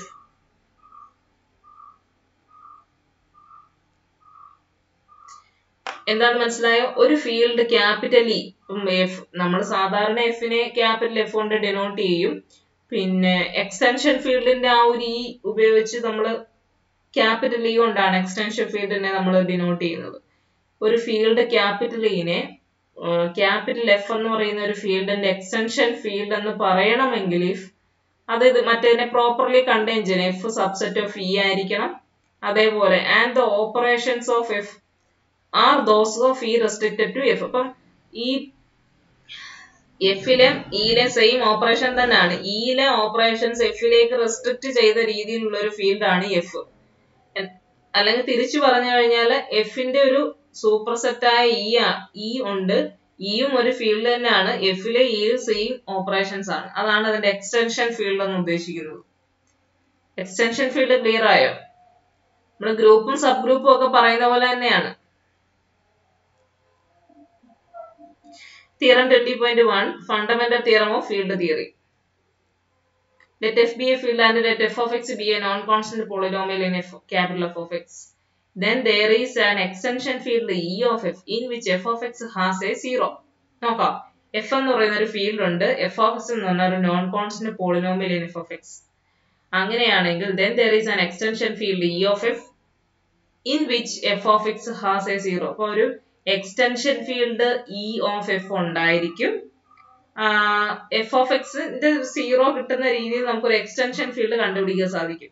മനസ്സിലായി? F എന്ന് പറയുന്ന field അതിലുള്ള അത് coefficients ആയിട്ട് വരുന്ന ഒരു non constant polynomial ആണ് F of X. അങ്ങനെയാണെങ്കിൽ എഫ് ഓഫ് എക്സിന്റെ 0 ഈ ക്യാപിറ്റൽ എഫ് ഓഫ് എക്സിനകത്ത് ഉണ്ടാവണമെന്ന് നിർബന്ധമില്ല. പക്ഷേ നമുക്ക് 0നെ കണ്ടെയ്ൻ ചെയ്യുന്ന ഒരു എക്സ്റ്റൻഷൻ ഫീൽഡ് ക്യാപിറ്റൽ ഇ കണ്ടുപിടിക്കാൻ സാധിക്കും എന്നാണ് തിയറം പറയുന്നത്. Proof: since f of x is a unique factorization domain. എവിടെങ്കിലും പഠിക്കുന്നതാണോ അത്? എഫ് ഓഫ് എക്സ് ഇതൊക്കെ എന്ന് പറഞ്ഞാൽ ഇതിന് മുമ്പുള്ള ചാപ്റ്റേഴ്സിലുള്ളതാണ്. മനസ്സിലായോ? നമ്മുടെ 20ന് തൊട്ട് മുമ്പുള്ള ചാപ്റ്റേഴ്സിലുള്ളതാണ് ഈ F of X unique factorization domain ഒക്കെ. Since F of X is a unique factorization domain, small F of അത് യുണീക് ഫാക്ടറൈസേഷൻ ഡൊമൈൻ നിങ്ങൾ തേർഡ് ഇയറില് റിംഗ് തിയറി പഠിക്കുമല്ലോ, അവിടെ പഠിക്കുന്നതാണ് unique factorization domain, Euclidean domain ഒക്കെ. പഠിച്ച കാര്യങ്ങൾ ഒന്നുകൂടെ റിവൈസ് ചെയ്താൽ മതി കേട്ടോ. Since f of x is a unique factorization domain, small f of x has an irreducible factor, say p of x. അപ്പോൾ യൂണിക് ഫാക്ടറൈസേഷൻ ഡൊമൈൻ എന്ന് പറഞ്ഞു കഴിഞ്ഞാൽ എന്താണ്? നമുക്ക് ഏതൊരു നോൺ കോൺസ്റ്റന്റ് ആയിട്ടുള്ളൊരു ഏതൊരു നോൺ യൂണിറ്റ് എലമെന്റ് എടുത്താലും നമുക്ക് അതിനെ ഇറെഡ്യൂസിബിൾ ഫാക്ടേഴ്സിന്റെ പ്രോഡക്റ്റ് ആയിട്ട് എഴുതാൻ സാധിക്കും. അതാണ് നമ്മുടെ യൂണിക് ഫാക്ടറൈസേഷൻ ഡൊമൈൻ എന്ന് പറയുന്നത്. അപ്പൊ എഫ് ഓഫ് എക്സ് എന്ന് പറയുന്നത് ക്യാപിറ്റൽ എഫ് ഓഫ് എക്സ് എന്ന് എടുക്കുന്ന ഒരു പോളിനോമിയൽ ആണ്. നമുക്ക് അതിനെ ഇറെഡ്യൂസിബിൾ ഫാക്ടേഴ്സിന്റെ പ്രോഡക്റ്റ് ആയിട്ട് എഴുതാൻ സാധിക്കും. അപ്പൊ അങ്ങനെയുള്ള ഒരു ഇറെഡ്യൂസിബിൾ ഫാക്ടർ എടുക്കുകയാണ് സ്മോൾ പി ഓഫ് എക്സ്, അതിന്റെ ഒരു ഇറെഡ്യൂസിബിൾ ഫാക്ടർ ആണ്. Clearly, it suffices to construct an extension with a capital E of f in which p of x has a 0.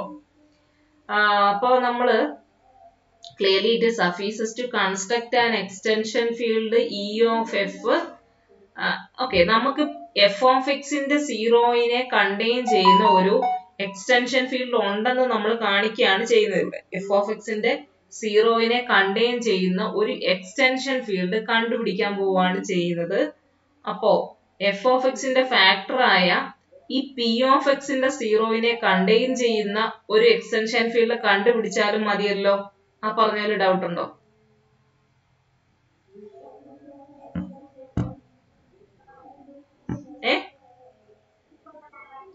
F of X എന്ന് പറയുന്ന ഒരു polynomial ഉണ്ട്. അതിന്റെ 0 ഒക്കെ അറിയില്ല. അതിന്റെ 0നെ കണ്ടെയ്ൻ ചെയ്യുന്ന ഒരു എക്സ്റ്റൻഷൻ ഫീൽഡ് കണ്ടുപിടിക്കണം. ഇതിന്റെ ഒരു സൂപ്പർ സെറ്റ് ആണ് നമുക്ക് കണ്ടുപിടിക്കേണ്ടത്. അപ്പോ എഫ് ഓഫ് എക്സിന്റെ 0നെ കണ്ടെയ്ൻ ചെയ്യുന്ന എക്സ്റ്റൻഷൻ ഫീൽഡ് കണ്ടുപിടിക്കുന്നതിന് പകരം എഫ് ഓഫ് എക്സിന്റെ ഒരു ഫാക്ടർ ആയ പി ഓഫ് എക്സിന്റെ 0നെ കണ്ടെയ്ൻ ചെയ്യുന്ന ഒരു എക്സ്റ്റൻഷൻ ഫീൽഡ് കണ്ടുപിടിച്ചാലും മതി. കാരണം പി ഓഫ് എക്സിന് ഒരു 0 ഉണ്ടെങ്കിൽ ആ 0 എഫ് ഓഫ് എക്സിന്റെയും 0 ആണ്. കാരണം എഫ് ഓഫ് എക്സിന്റെ ഒരു ഫാക്ടർ ആണ് പി ഓഫ് എക്സ്. ഇപ്പൊ പി എവിടെങ്കിലും ഒരു പോയിന്റിൽ 0 ആയാൽ എഫ് അവിടെ 0 ആയിരിക്കും. ഓക്കെ അല്ലേ? Clearly, it suffices to construct an extension field E of f in which P of x has a 0. Here we take capital E ആയിട്ട് നമ്മൾ ഇതാണ് എടുക്കുന്നത് f of x by cyclic group generated by P of x എടുക്കുന്നു.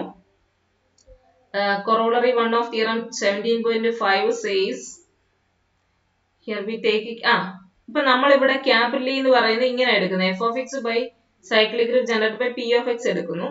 എന്നിട്ട് ഇതിനകത്ത് 0 ആണെന്ന് കാണിക്കാനാ പോകുന്നത്. Corollary 1 of theorem 17.5 നകത്തിൽ ഇങ്ങനെ ഒരു റിസൾട്ട് ഉണ്ട്. Let f be a field and P of x be an irreducible polynomial over f. Okay, f എന്ന് പറയുന്ന ഫീൽഡ് ആണ്, P of x എന്ന് പറയുന്ന ഒരു irreducible polynomial over f ആണ്. Then f of x by cyclic group generated by P of x is a field ആണ്. Okay, അപ്പോൾ P എന്ന് പറയുന്ന irreducible ആണെങ്കിൽ f of x by cyclic group generated by P of x ഒരു field ആയിരിക്കും എന്നാണ് നമ്മൾ പഠിക്കുന്നത് അവിടെ. Consider the mapping phi from f to e given by phi of a is equal to a plus cyclic group generated by P of x. അപ്പോൾ നമ്മൾ ഈ capital E ആയിട്ട് എടുത്തിരിക്കുന്ന f of x by cyclic group generated by P of x എന്ന് പറയുന്ന ഒരു field ആണെന്ന് നമുക്ക് എവിടെ നിന്ന് കിട്ടി? Corollary 1 of theorem 17.5 ന്ന് കിട്ടിയിട്ടുണ്ട്. അപ്പോൾ ഇത് is a field ആണ്. ഇതിനകത്ത് f of x ഉം കണ്ടെയ്ൻ ചെയ്യും. സോ ഇതിനകത്തില് extension field f ഉറപ്പായിട്ട് ഈ f of x by cyclic group generated by P of x നകത്തിൽ ഉറപ്പായിട്ടും വരുന്നതെല്ലാം എന്താണ്? Polynomials in f of x plus P of x എന്നുള്ള രീതിയിലുള്ള എലമെന്റ്സ് ആ വരുന്നത്. Polynomials in f of x plus P of x ആണ്. ഉറപ്പായിട്ട് f ലുള്ള എല്ലാ എലമെന്റ്സും ഇതിനകത്ത് വരികയും ചെയ്യും.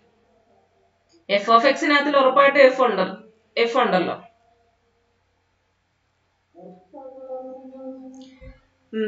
f be a field and P of x be an irreducible okay അത് കഴിഞ്ഞു.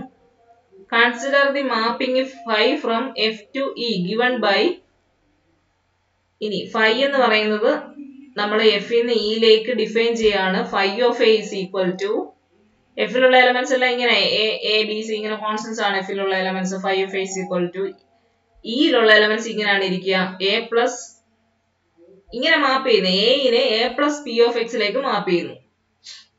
ഈ സ്മോൾ എന്ന് പറയുന്ന f of x നകത്ത് വരുമല്ലോ. f ലുള്ള എല്ലാ കോൺസ്റ്റന്റ്സും f of x നകത്ത് വരും. f of x നകത്ത് വരുന്ന ആൾക്കാർ എന്താ? Polynomials with coefficients from f ആണ്. അതിനകത്ത് ഉറപ്പായിട്ടും കോൺസ്റ്റന്റ് പോളിനോമിയൽസും വരും. കോൺസ്റ്റന്റ് പോളിനോമിയൽസ് എന്ന് പറഞ്ഞാൽ f ലെ തന്നെ എലമെന്റ്സ്. അപ്പൊ f ലെ എല്ലാ എലമെന്റ്സും f of x നകത്ത് ഉണ്ട്. അപ്പൊ a എന്ന് പറയുന്ന ഒരു എലമെന്റ് f ന്ന് എടുത്തു കഴിഞ്ഞാൽ അതിനെ മാപ്പ് ചെയ്യുന്നത് a plus cyclic group generated by P of x ലേക്കാണ്. ഇങ്ങനെയാണ് നമ്മൾ മാപ്പ് ചെയ്യുന്നത്. അങ്ങനെയാണെങ്കിൽ phi is 1 1 ആണ് ആദ്യം പ്രൂവ് ചെയ്യുന്നത്. phi of a is equal to phi of b is equal implies a plus cyclic group generated by P of x is equal to b plus cyclic group generated by P of x implies a minus b plus cyclic group generated by P of x is equal to cyclic group generated by P of x implies a minus b belongs to cyclic group generated by P of x എന്ന് നമുക്ക് കിട്ടും അല്ലേ? ഈ a minus b plus ഒരു coset ചെയ്തപ്പോൾ ആ coset തന്നെ കിട്ടിക്കഴിഞ്ഞാൽ a minus b അതിലുണ്ടെന്നാണ് അർത്ഥം. implies a minus a യും b യും കോൺസ്റ്റന്റ്സ് ആണ്, a minus b യും കോൺസ്റ്റന്റ് ആണ്. P of x ന്റെ ആ ഒരു ഗ്രൂപ്പ് സൈക്ലിക് ഗ്രൂപ്പിനകത്ത് വരുന്ന P of x ന്റെ മൾട്ടിപ്പിൾസ് ആണല്ലോ വരുന്നത്, സ്കേലാർ മൾട്ടിപ്പിൾസ് ആണ്. P of x ന്റെ സ്കേലാർ മൾട്ടിപ്പിൾസും അല്ലാതെ പോളിനോമിയൽസ് കൊണ്ടുള്ളതും എല്ലാം ആണ് ഇതിനകത്ത് വരുന്നത്. അപ്പോ a minus b എന്ന് പറയുന്ന ഒരു കോൺസ്റ്റന്റ് ഇതിനകത്ത് വരണമെങ്കിൽ a minus b യുടെ വാല്യൂ 0 ആകാനേ തരുള്ളൂ. വേറെ ഉള്ള ഒരു പോളിനോമിയലും ആവത്തില്ല, കാരണം a b യും കോൺസ്റ്റന്റ്സ് ആണ്. P of x നകത്തിലുള്ള ആകെയുള്ള ഒരു കോൺസ്റ്റന്റ് എന്ന് പറഞ്ഞാൽ 0. So a minus b is equal to 0 implies a is equal to b. അപ്പൊ phi എന്ന് പറയുന്നത് നമ്മൾ ഡിഫൈൻ ചെയ്ത മാപ്പ് 1 1 ആണ് നമുക്ക് കിട്ടി. അടുത്തത് phi preserves both the operations. അതാണ് അടുത്ത പ്രൂവ് ചെയ്യുന്നത്. phi of a b is equal to phi of a into phi of b എന്നാണ് ആദ്യം കാണിക്കാൻ പോകുന്നത്. phi of a b is equal to by definition a b plus cyclic group generated by P of x. ഇനി coset multiplication നിങ്ങൾക്ക് അറിയാമെങ്കിൽ ഇത് മനസ്സിലാവും. ഇതിനെ നമുക്ക് a plus cyclic group generated by P of x into b plus cyclic group generated by P of x എന്ന് എഴുതാൻ പറ്റും. equal to phi of a into phi of b എന്ന് എഴുതാൻ പറ്റും. നെക്സ്റ്റ് അടുത്ത രണ്ട് ഓപ്പറേഷൻസ് ഉണ്ടല്ലോ, അത് രണ്ടും പ്രിസർവ് ചെയ്യുന്ന കാണിക്കണം. phi of a plus b is equal to phi of a plus phi of b ആണ് അടുത്ത് ചെയ്യേണ്ടത്. Consider phi of a plus b is equal to a plus b plus cyclic group generated by P of x is equal to a plus cyclic group generated by P of x plus b plus cyclic group generated by P of x is equal to phi of a plus phi of b. Okay, അപ്പൊ രണ്ട് ഓപ്പറേഷൻസും preserve ചെയ്ത് നമുക്ക് കിട്ടിയിട്ടുണ്ട്. അതേപോലെ phi 1 1 ആണെന്നും കിട്ടിയിട്ടുണ്ട്. പക്ഷെ phi on 2 ആണ് നമുക്ക് പ്രൂവ് ചെയ്യാൻ കഴിയത്തില്ല. ഇപ്പൊ രണ്ട് ഫീൽഡുകൾ എടുത്തിട്ട് അതിനിടയ്ക്ക് ഒരു 1 1 on 2 ഹോമോമോർഫിസം ഉണ്ടെങ്കിൽ രണ്ടും ഐസോമോർഫിക് ആണെന്ന് നമുക്ക് പറയാൻ പറ്റും. പക്ഷെ ഇവിടെ on 2 അല്ല, ഓൺ ടു അല്ല. അതുകൊണ്ട് നമുക്ക് 1 പിന്നെ ഓപ്പറേഷന്റെ ആ ഒരു ഓപ്പറേഷൻ പ്രിസർവ് ചെയ്തെന്ന് മാത്രമേ പ്രൂവ് ചെയ്യാൻ സാധിക്കുകയുള്ളൂ. അതുകൊണ്ട് ഈ ഐസോമോർഫിക് ടു എഫ് എന്ന് പറയാൻ സാധിക്കത്തില്ല, കാരണം ഓൺ ടു അല്ലാത്തതുകൊണ്ട്. ഈ has a sub field isomorphic to F എന്ന് പറയാൻ സാധിക്കും. എഫ് ഒരു ഫീൽഡാണ്. എഫ് നമ്മുടെ ഇയിലേക്ക് നമുക്ക് മാപ്പ് ചെയ്യുമ്പോൾ അതിന്റെ ഉള്ളിൽ പ്രോപ്പറായിട്ട് കണ്ടെയ്ൻ ചെയ്യുന്ന രീതിയിലായിരിക്കും കിടക്കുന്നത്. എഫ് ഫീൽഡ് ആണ്. സോ ഇതിനെ നമുക്ക് ഇങ്ങനെ പറയാം, ഇക്ക് ഒരു സബ് ഫീൽഡ് ഉണ്ട്, അത് എഫിനോട് ഐസോമോർഫിക് ആണ്. Therefore, E has a subfield isomorphic to capital F. We can think of E as containing F if we identify the positive. അപ്പൊ ഇത് എങ്ങനെയാണ്? എല്ലാം ഐസോമോർഫിക്സം വെച്ചിട്ടാണല്ലോ നമ്മൾ ഈ കണ്ടെയ്ൻ ചെയ്യുക എന്നൊക്കെ പറയുന്ന സംഭവം എന്താണെന്ന് പറയുന്നത്. അപ്പം ഈ ഈനകത്ത് വരുന്ന ആൾക്കാരെന്ന് പറഞ്ഞാൽ ഇങ്ങനത്തെ കൊസറ്റുകളാണ്. A plus P of X, പിന്നെ അല്ലെ polynomials A plus P of X, ഇങ്ങനെയാണ് വരുന്നത്. അപ്പൊ നമ്മൾ എങ്ങനെ എഫ് ഇതിനകത്ത് കിടക്കാൻ ചോദിച്ചു കഴിഞ്ഞാൽ എഫിലെ എലമെന്റ്സ് എല്ലാം കോൺസ്റ്റന്റ്സ് ആണ്, എ ബി സി ഇങ്ങനെയുള്ള. എ ഉണ്ടെങ്കിൽ എനെ നമ്മൾ എ പ്ലസ് പി ഓഫ് എക്സിലേക്ക് മാപ്പി, ബി ഉണ്ടെങ്കിൽ ബിനെ ബി പ്ലസ് പി ഓഫ് എക്സിലേക്ക് മാപ്പി. അത് റൈറ്റ് സൈഡിൽ ഉണ്ടെന്ന് നമുക്കറിയാം. അപ്പൊ ഇങ്ങനെ മാപ്പ് ചെയ്ത് കഴിഞ്ഞാൽ നമുക്ക് എഫ് ഒരു ഫീൽഡ് ആണ്. സോ ഇക്ക് ഒരു സബ് ഫീൽഡ് അതിന്റെ ഉള്ളിൽ കിടക്കും. ആ സബ് ഫീൽഡ് ഈ എഫ് ആയിട്ട് ഐസോമോർഫിക് ആയിരിക്കും. We can think of E as containing F if we identify the coset A plus cyclically generated by P of X with its unique coset representation A that belongs to F. That is, think of A plus cyclically generated by P of X as just A and vice versa. അപ്പം എഫിനെ F ഇതിന് contain ചെയ്യപ്പെടുക എന്ന് പറഞ്ഞാൽ ഇങ്ങനെയാണ് ഇത് ഉദ്ദേശിക്കുന്നത്. F ശരിക്കും വരികയല്ല, F ഇതിന്റെ ഒരു സബ് ഫീൽഡുമായിട്ട് ഐസോമോർഫിക് ആകുക. എഫിലെ എലമെന്റ്സ് എനെ A plus P of X ആയിട്ട് നമ്മൾ കാണുന്നു. Okay, finally we show that P of X has a zero in E. ഇനി അടുത്തത് ഇപ്പൊ നമ്മൾ എന്താ ചെയ്തതെന്ന് അറിയോ? നമ്മള് ഒരു എക്സ്റ്റൻഷൻ ഫീൽഡ് കൺസ്ട്രക്ട് ചെയ്തെടുത്തിട്ട് അതിനകത്തിൽ ഈ എഫ് ഇതിന്റെ ഒരു എക്സ്റ്റൻഷൻ ഫീൽഡ് ആണെന്ന് പ്രൂവ് ചെയ്ത ഭാഗമാണ് ഇപ്പൊ കടന്നുപോയത്. എനെ A plus P of X ആയിട്ട് കാണാമെന്ന് പറഞ്ഞതാണ്. എഫ് ഇതിനകത്തിൽ തന്നെ കണ്ടെയ്ൻ ചെയ്യപ്പെടുന്നു എന്നുള്ള ആ ഒരു ഭാഗമാണ് നമ്മൾ ഈ തൊട്ട് മുമ്പ് പറഞ്ഞത്. Finally to show that P of X has a zero in E, അതാണ് ഇനി നെക്സ്റ്റ് കാണിക്കാൻ പോകുന്നത്. അതായിരുന്നു നമ്മുടെ ഈ right p of X is equal to, p of x ഒരു ഇറഡ്യൂസിബിൾ പോളിനോമിയൽ ആണ്. അതിനെ നമുക്ക് ഈ ഫോമിൽ എഴുതാം, an x plus n plus n minus n x plus n minus 1 plus etc plus a naught ഇങ്ങനെ എഴുതാം. then in e x plus cyclically generated by p of x consider ചെയ്യുക. ഇത് is a zero of p of x എന്നാണ്.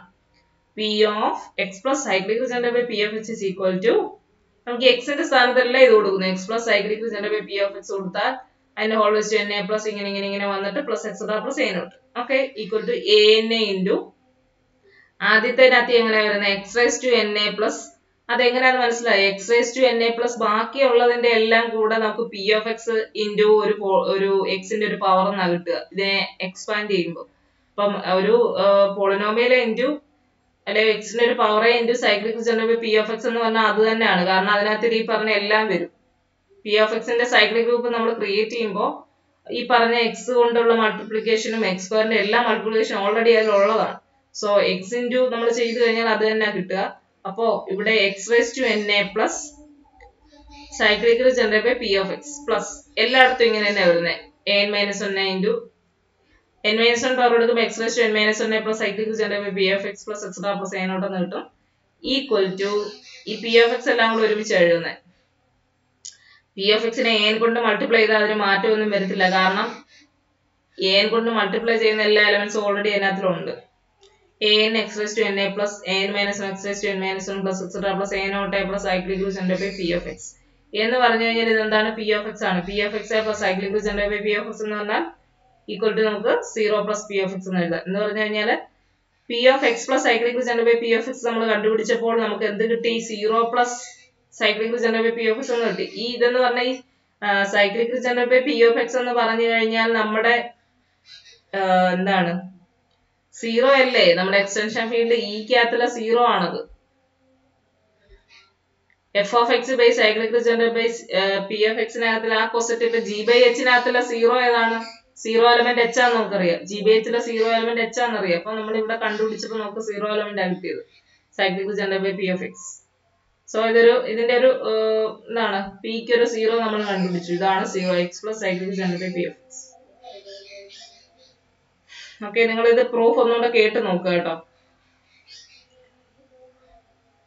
Example 1, let f of x is equal to x square plus 1 belongs to q of x. Q of x ഉള്ള ഒരു polynomial എടുത്തു. Then viewing f of x as an element of e of x is equal to, ഇപ്പൊ പഠിച്ചതിന് ഒരു example ആണ്. Viewing f of x as an element of e of x is equal to q of x by cyclic regenerate by x square plus 1 of x. അപ്പൊ ഇവിടെ നമുക്ക് f ന് ഒരു 0 കണ്ടുപിടിക്കാൻ പറ്റും. x plus cyclic regenerate by x square plus 1. അത് താണ്ട prove ചെയ്ത് വെച്ചിട്ടുണ്ട്. നമ്മൾ ഈ x square plus 1 നകത്ത് ഇത് ഇട്ട് കൊടുക്കുന്നു. x plus cyclic regenerate by x square plus 1 the whole square plus 1. Open ചെയ്യുമ്പോൾ നമുക്ക് x square plus cyclic regenerate by x square plus 1 എന്നാ കിട്ടുക. ബാക്കിയെല്ലാം x square plus 1 തന്നെ ആവും. പിന്നെ plus 1 equal to x square plus ഈ 1 കൂടെ ആദ്യം കൊണ്ടുപോകും. അപ്പൊ നമുക്ക് ഇങ്ങനെ കിട്ടുക. അടുത്ത mark, the polynomial x square plus 1 has the complex number. അപ്പൊ x square plus 1 ന്റെ ഒരു റൂട്ട് നമുക്കറിയാം. root of -1 ഒരു റൂട്ട് ആണ് as a 0, but we have constructed a field that contains the rational number and a 0 for the polynomial x square plus 1 by using only the rational numbers. No knowledge of complex numbers is necessary. Our method utilizes only the field we are given. അപ്പൊ ഇവിടെ നമുക്ക് x square plus 1 നെ contain ചെയ്യുന്ന ഒരു field നമുക്ക് അറിയുന്ന ഒരു field ഉണ്ട്. x square plus 1 ന്റെ റൂട്ട് നമുക്കറിയാം, plus or minus i root ആണ്. അതിനെ കണ്ടെയ്ൻ ചെയ്യുന്ന ഒരു ഫീൽഡ് നമുക്കറിയാം, c ഉണ്ട്. പക്ഷെ ഇവിടെ നമ്മൾ കണ്ടുപിടിക്കുന്നതെന്ന് പറഞ്ഞു കഴിഞ്ഞാൽ ഇതിന്റെ റൂട്ടിനെ കണ്ടെയ്ൻ ചെയ്യുന്ന, പിന്നെ ഈ q of x നെ കണ്ടെയ്ൻ ചെയ്യുന്ന ഒരു എക്സ്റ്റൻഷൻ ഫീൽഡ് കണ്ടുപിടിക്കുന്നു. കോംപ്ലക്സ് നമ്പേഴ്സിനെ കുറിച്ച് നമുക്ക് അറിയേണ്ട, നമ്മുടെ ഗിവൺ ഫീൽഡ് പിന്നെ എന്താണ് ആ ഒരു ഇതിന്റെ ഒരു റൂട്ടും കണ്ടെയ്ൻ ചെയ്യാം. അത്ര മാത്രം നമ്മളിവിടെ ഫോക്കസ് ചെയ്യുന്നുള്ളൂ. Example 2, let f of x is equal to x raised to 5 plus 2x square plus 2x plus 2 belongs to Z3 of x. Then the reducible factorization of f of x over Z3 is, ഇപ്പൊ ഈ എഴുതിയിരിക്കുന്ന ഒരു അടുത്തൊരു example ആണ്. ഒരു 5th degree polynomial ഉണ്ട്, belongs to Z3x ആണ്. അതിനെ നമ്മൾ Z3 ലെ ഫാക്ടറൈസ് ചെയ്ത x square plus 1 into x cube plus 2x plus 2 എന്ന് കിട്ടും. So to find an extension e of Z3 in which f of x has a 0. അപ്പോൾ ഒരു എക്സ്റ്റൻഷൻ ഫീൽഡാണ് നമുക്ക് കണ്ടുപിടിക്കാൻ പോകേണ്ടത്. We may take ഇവിടെ Z3x by cyclic generated by x square plus 1 consider ചെയ്യുക. A field with 9 elements, അതെങ്ങനെയാണ് ഞാൻ ഇവിടെ പറയുന്നുണ്ട്. Or Z3x by cyclic generated by x cube plus 2x plus 2, a field with 27 elements. ഇതെങ്ങനെ 9 elements വരികയെന്ന് അറിയാം. Z3x by, ഇതും നിങ്ങൾ പഠിക്കുന്നതാണ്, കഴിഞ്ഞ വർഷം പഠിച്ചത് അതൊക്കെ. Z3x by cyclic generated by x cube plus 2x plus 2 നകത്തുള്ള elements ഇങ്ങനെ ആയിരിക്കുക. ax square plus bx plus c. Third degree വരത്തില്ല, അതിന് അപ്പുറം വരുന്നതല്ല നമുക്ക് ഇതിനകത്ത് തന്നെ ഉൾക്കൊള്ളും. ഇപ്പൊ ax square plus bx plus c ഫോമിലായിരിക്കും വരുന്നത്. പിന്നെ എയും ബിയും സി എവിടുന്ന എടുക്കുക, Z3 എന്നാണ് എടുക്കുന്നത്. Z3 യിലെ 3 എലമെന്റ്സ് ആണ് ഉള്ളത്. അപ്പോ എക്ക് 3 പോസിബിലിറ്റി, ബിക്ക് 3 പോസിബിലിറ്റി, സിക്ക് 3 പോസിബിലിറ്റി. ഇത് അറ്റ് എ ടൈം സംഭവിക്കുന്ന കാര്യമാണ്. അപ്പൊ 3 into 3 into 3 27 എലമെന്റ്സ് വരും. അപ്പൊ അങ്ങനെയാണ് ഇവിടെ ഈ എലമെന്റ്സിന്റെ എണ്ണം പറഞ്ഞിരിക്കുന്നത്.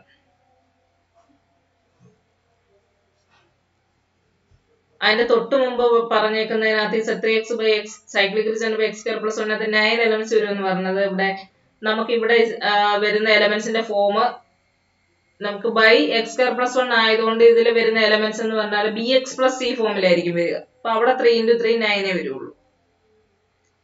Since every integral domain is contained in its field of quotients, we see that every non-constant polynomial with coefficients from an integral domain always has a 0 in some field containing the ring of coefficients. Since every integral എല്ലാ integral domain field of quotients നകത്ത് contain ചെയ്യപ്പെടുന്നു. 15.6 നകത്ത് നമ്മൾ പഠിക്കുന്നുണ്ട്. integral domain field of quotients നകത്ത് ഒക്കെ മാപ്പ് ചെയ്യുന്നത് നമ്മൾ പഠിക്കുന്നുണ്ട്. We see that every non-constant polynomial with the coefficients from an integral domain ഉണ്ടെങ്കിൽ always has a 0 in field containing the ring of coefficients. The next example shows that this is not true for commutative rings in general. Integral ഡൊമൈനെ നമുക്ക് ഫീൽഡിലേക്ക് കൊണ്ടുവരാം. Integral ഡൊമൈനെ contain ചെയ്യപ്പെടുന്ന ഒരു field കിട്ടും. അപ്പൊ ഈ ഇന്റഗ്രൽ ഡൊമൈനിലെ എലമെന്റ്സ് കോഎഫിഷ്യന്റ് ആയിട്ട് വരുന്ന ഒരു പോളിനോമിയൽ ഉണ്ടെങ്കിൽ അത് ആ ഫീൽഡിലെയും കൂടെ കോഎഫിഷ്യൻസ് ആണല്ലോ, കാരണം integral domain is contained in ഒരു ഫീൽഡ് ആണ്. അപ്പോ ഈ പറഞ്ഞ ഫീൽഡിലെ കോഎഫിഷ്യൻസ് വെച്ചിട്ടുള്ള പോളിനോമിയൽ ആണെങ്കിൽ അതിനൊരു എക്സ്റ്റൻഷൻ ഫീൽഡ് ഉണ്ടാവും. ആ എക്സ്റ്റൻഷൻ ഫീൽഡിൽ ഇതിനൊരു റൂട്ട് ഉണ്ടാവും. നമ്മളിപ്പോ പഠിച്ചു. ഒന്നുകൂടെ ഞാൻ പറയാം.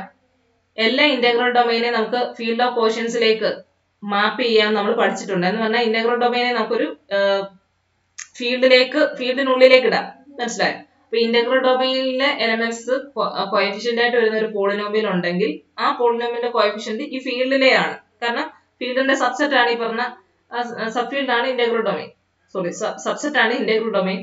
അപ്പോ ഈ ഫീൽഡിലെ എലമെന്റ്സിന്റെ കോഎഫിഷ്യൻസ് വെച്ചിട്ടുള്ള പോളിനോമിയൽ ഉണ്ടെങ്കിൽ അതിന് ഒരു റൂട്ട് കണ്ടുപിടിക്കുന്ന രീതിയിൽ ഒരു എക്സ്റ്റൻഷൻ ഫീൽഡ് ഉണ്ടാവുമെന്നാണ് നമ്മളിപ്പോ പഠിച്ചത്. പക്ഷെ ഇന്റഗ്രൽ ഡൊമൈൻ ആയതുകൊണ്ട് മാത്രമാണ് സംഭവിക്കുന്നത്. ജനറലി ഒരു കമ്മ്യൂട്ടേറ്റീവ് റിംഗ് ഈ പറഞ്ഞ രീതിയിൽ ഉണ്ടെങ്കിൽ അതിന്റെ കോഎഫിഷ്യൻസ് വെച്ചിട്ടുള്ള പോളിനോമിയൽ നമ്മൾ എടുത്തു കഴിഞ്ഞാൽ അതിന് ഒരു റൂട്ട് ഉണ്ടാവണമെന്നില്ല. Okay. Example 3, let f of x is equal to 2x plus 1 belongs to Z4 of x. Then f of x has no zero in any ring containing Z4 as a subring. Z4 of x എന്ന് പറഞ്ഞാൽ നമുക്ക് അറിയാം അതൊരു field അല്ല, കാരണം integral domain അല്ല. കാരണം Z4 of x ന് സീറോ ഡിവൈസസ് ഉണ്ട്. അപ്പോ 2x plus 1 എന്ന് പറയുന്നതിനകത്ത് നിന്ന് എടുത്തു കഴിഞ്ഞാൽ then f of x has no zero in any ring containing Z4 as a subring. Because if അപ്പൊ ഇങ്ങനെ ഒരു ഇതിന് സീറോ ഉള്ള ഒരെണ്ണം നമുക്ക് കണ്ടുപിടിക്കാൻ പറ്റത്തില്ലെന്നാണ് പറയുന്നത്. ബിക്കോസ് ഇഫ് ബീറ്റ എന്ന് പറയുന്നതിന്റെ ഒരു സീറോ ആണെന്ന് വിചാരിക്കുക in such A ring, beta ഇതിന്റെ സീറോ ആണെങ്കിൽ 0 is equal to 2 beta plus 1 നമുക്ക് എഴുതാം എക്സിന്റെ സ്ഥാനത്ത് ഇട്ട് കൊടുക്കുമ്പോഴേ. ആൻഡ് therefore അതിനെ ഇങ്ങനെ എഴുതിക്കൂടെ, 0 is equal to 2 into 2 beta plus 1. 2 beta plus 1 zero ആണ്, അതിനെ 2 into 2 ബീറ്റ പ്ലസ് 1 ചെയ്താലും സീറോ തന്നെയല്ലേ കിട്ടുക. അപ്പൊ അതിനെ ഇങ്ങനെ എഴുതാം 2 into 2 beta plus 2 equal to 2 into 2 into beta plus 2. ഇനി Z4-നകത്തില് 4 സീറോ ആണ്. അപ്പൊ 0 into ബീറ്റ പ്ലസ് 2 എന്ന് എഴുതാം equal to 2 എന്ന് കിട്ടും. അപ്പൊ നമുക്ക് എന്ത് കിട്ടി, 0 എന്ന് പറയുന്നത് 2 എന്ന് കിട്ടി. അതൊരു കോൺട്രഡിക്ഷൻ ആണ്. But 0 not equal to 0 in Z4 ആണ്. അതുകൊണ്ട് ഈ പറഞ്ഞ 2x plus 1 എന്തില്ല, ഒരു സീറോ ഇല്ല. അപ്പൊ ഇത്രയേ ഉള്ളൂ ഇന്നത്തെ ക്ലാസ്. നിങ്ങൾക്ക് പ്രത്യേകിച്ച് ഡൗട്ട്സ് ഒന്നും ചോദിക്കാനില്ലെങ്കിൽ ചാറ്റ് ബോക്സിൽ പേര് ടൈപ്പ് ചെയ്തിട്ട് എക്സിറ്റ് ആവുക.